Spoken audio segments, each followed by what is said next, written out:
My storage room today, and we are picking herbs, and I'll tell you exactly what they are when you see them. That's dill, oregano, sage, thyme,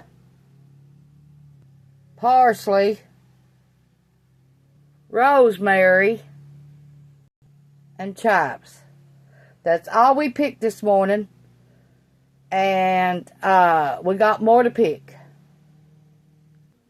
And when we pick these, all we do is put them in here and let a fan blow on them, and they'll dry for about a week or two, and then we'll take them to the food processor and grind them up. We got 2 things of rosemary. 2 things of oregano, 1 thing of sage, 1 thing of dill, 1 thing of rosemary, 1 thing of chives, 1 thing of parsley, and 1 thing of thyme. And we still got more to pick.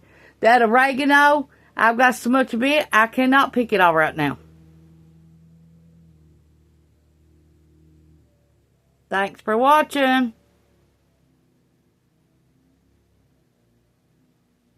Hope you liked this video. Bye.